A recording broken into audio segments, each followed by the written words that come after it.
Om Swastiastu.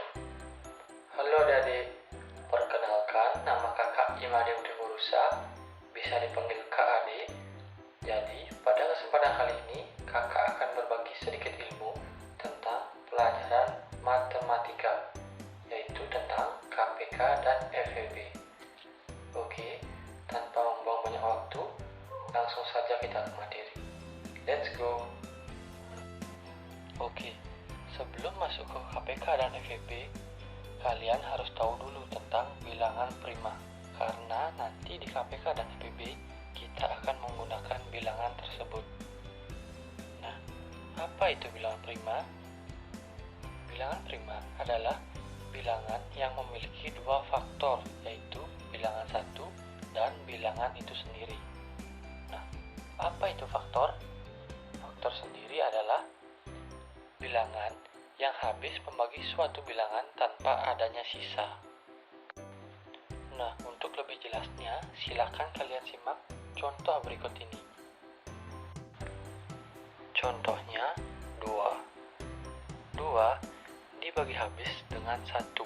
2 dibagi 1 sama dengan 2. 2 juga dibagi habis dengan 2. 2 dibagi 2 sama dengan 1. Jadi, faktor dari 2 adalah 1 dan bilangan itu sendiri. Maka, 2 adalah bilangan prima. Contoh selanjutnya yaitu 3. 3 dibagi habis dengan 1. 3 dibagi 1 sama dengan 3. Nah, 3 sendiri tidak habis dibagi 2 ya. Oleh karena itu, 3 kita bagi dengan 3.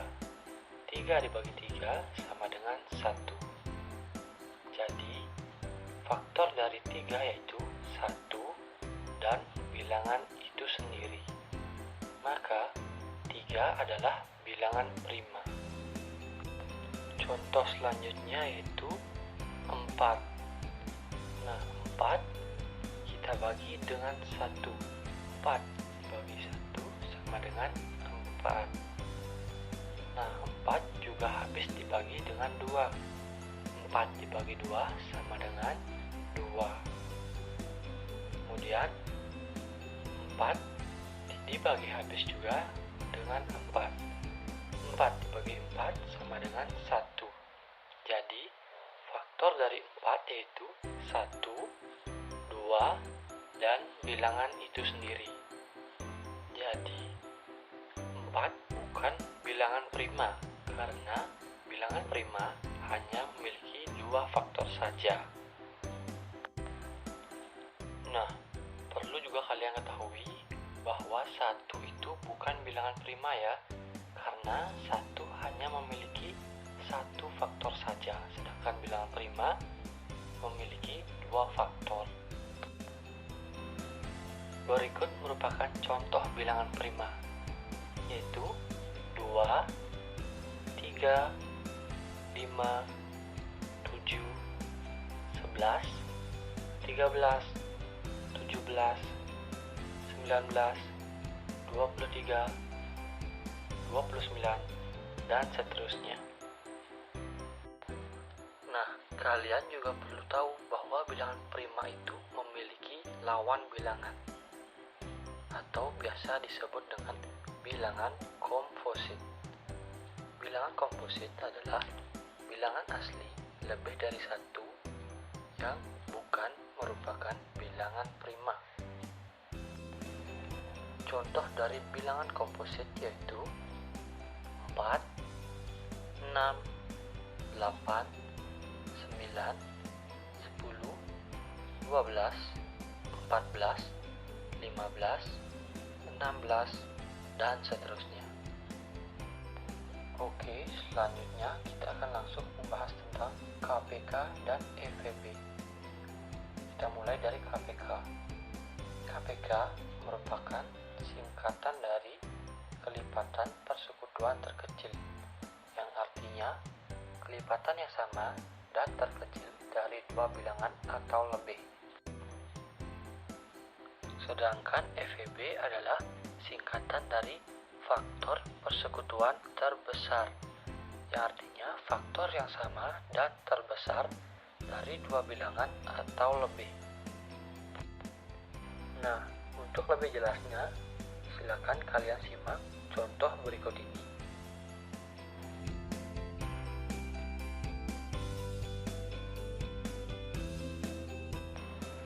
Misalnya, kita akan mencari KPK dan EPB dari 30 dan 48. Nah, pada metode pohon faktor ini, 30 kita bagi dengan bilangan prima terkecil. Nah, 30 ini kita bagi dengan 2, hasilnya 15.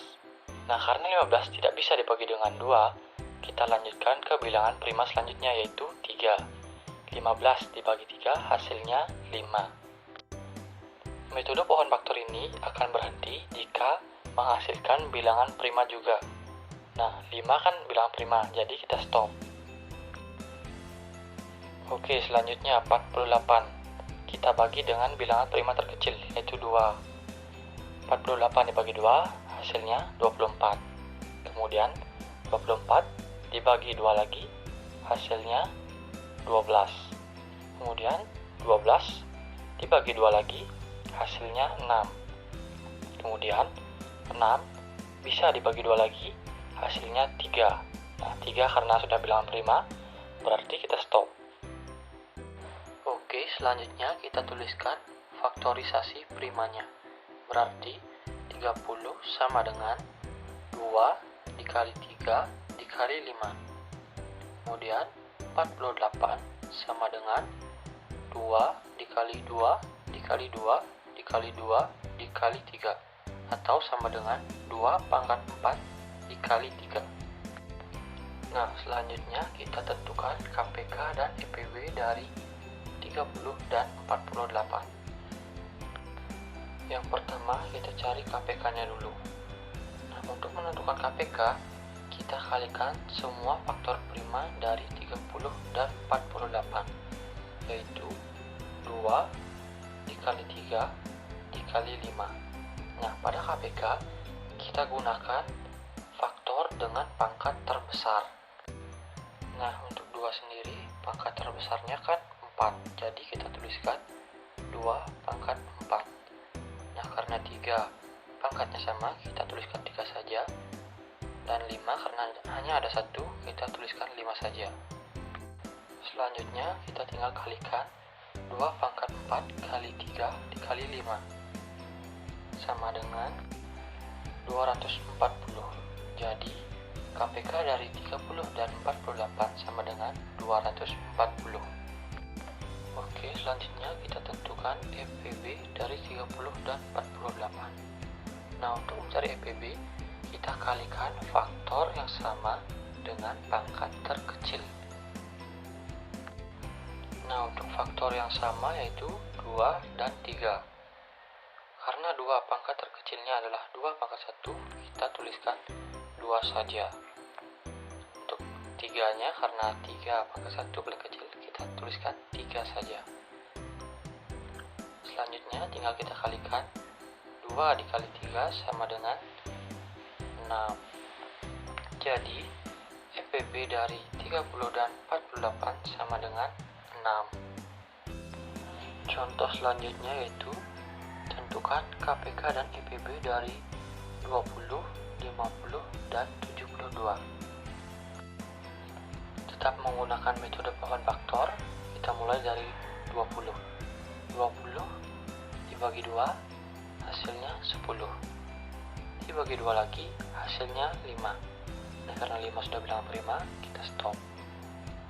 Selanjutnya 50. 50 bisa dibagi 2, bisa. Hasilnya 25. 25 bisa dibagi 2, tidak bisa. Dibagi 3, tidak bisa juga. Dibagi 5, bisa. Hasilnya 5.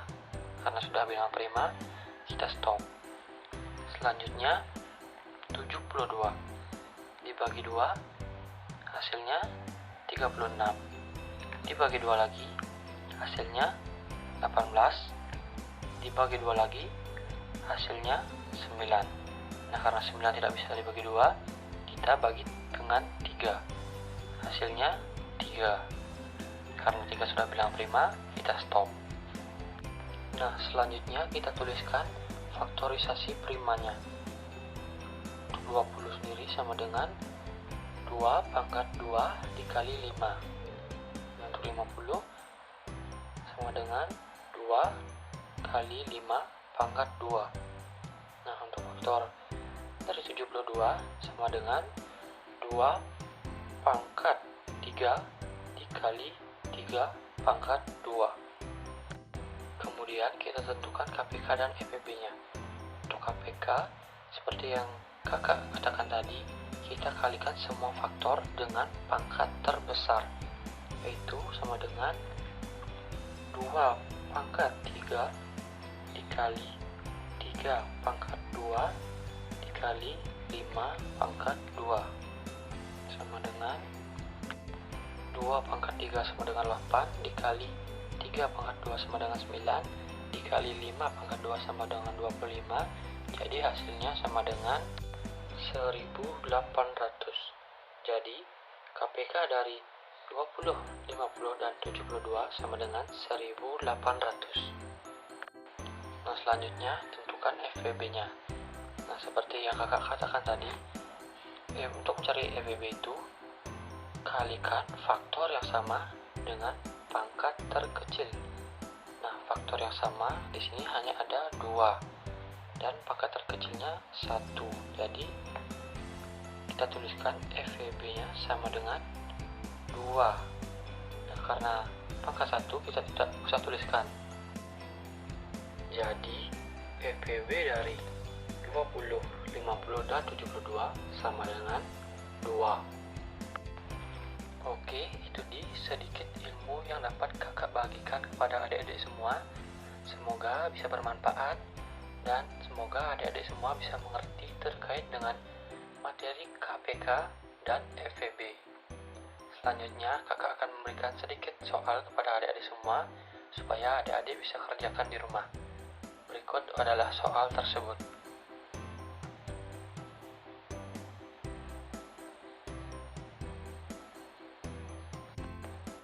Baik, terima kasih kakak ucapkan kepada adik-adik semua yang telah menonton sampai akhir video ini. Kakak mohon maaf bila ada kesalahan atau kekurangan dan kata-kata yang kurang berkenan di hati adik-adik semua. Akhir kata, kakak ucapkan terima kasih dan kakak tutup dengan Parama Santi. Om Santi.